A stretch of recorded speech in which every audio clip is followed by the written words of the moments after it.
Okay, last time we talked about the overthrowing of the tyranny and how the Spartans came and kicked out Hippias, who fled to the court of the Persians, who we will see again at the Battle of Marathon. But until then, we should talk about what happened in Athens after the tyrant was expelled. Well, the Spartans went home, as they were wont to do, in order to make sure that the Helots didn't get out of control, which left the Athenians with a choice. How were they going to create a new government in this vacuum? And so they ended up having essentially two choices. One was Cleisthenes, the son of Megacles, grandson of Megacles of the Alcmeonidae, and the other was a aristocrat by the name of Isagoras. Cleisthenes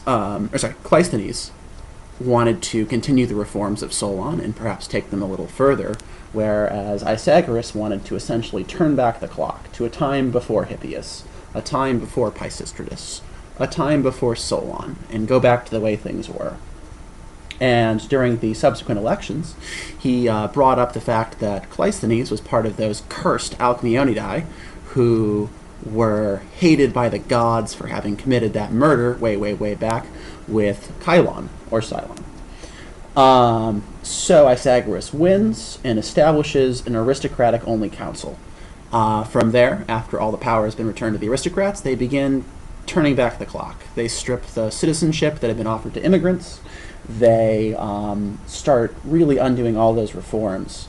And needless to say, this ticks off a lot of people who had previously been full citizens. You know, when you lose your citizenship right and are told you can't speak in court, and you lose all of the things that were so important to you, yeah, you're ticked off.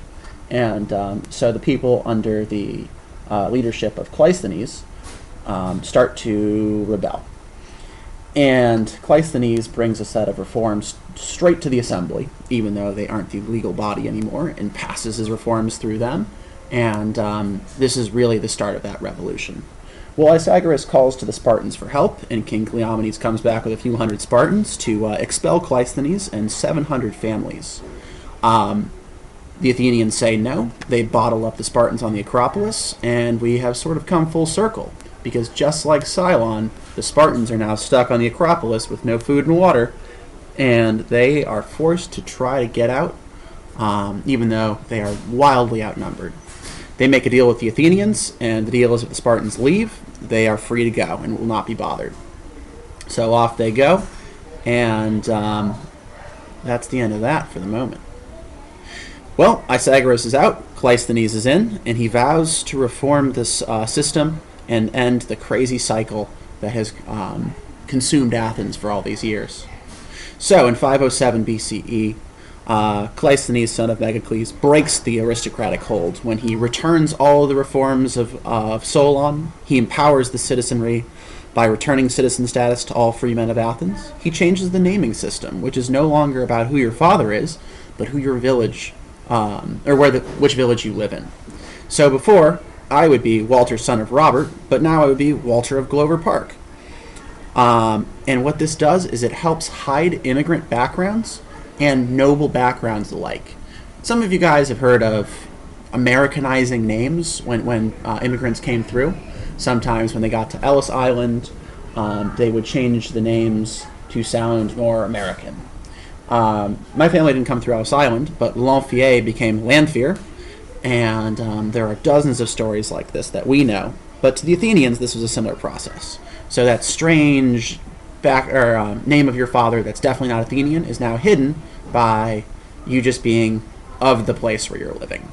Also, if you had a very, aristocratic name, von whatever would be a German equivalent, von meaning like a noble background, that's now obscured too. So everyone's on the same level. And Cleisthenes has a famous phrase, do not judge according to birth. Basically, don't judge a book by its cover, take the person at face value, leave it there. Additionally, he creates a new assembly meeting place called the Pnyx, and in this assembly, most of the major legal institutions would take place. So the assembly voted all the laws, they brought all the major issues to debate there, and the decision-making body was really now in the hands of the people. It was a true democracy Demos, meaning people, and kratos, meaning rule of or power to. So the rule of the people. And the aristocrats have now been stripped of all formal powers that they would have held in government, and they are simply just rich citizens, just like everyone else. He mixed up the system of organization of the demes and made it so there were 10 tribes that were representative of all the different people. And we won't get too far into that, but simply know that he kind of draws the district maps for Athens. He also introduces a system called ostracism, which was a way for Athens to get rid of people who were causing trouble. It wasn't a formal accusation of guilt of some kind of crime. It was simply a prolonged go take a water break.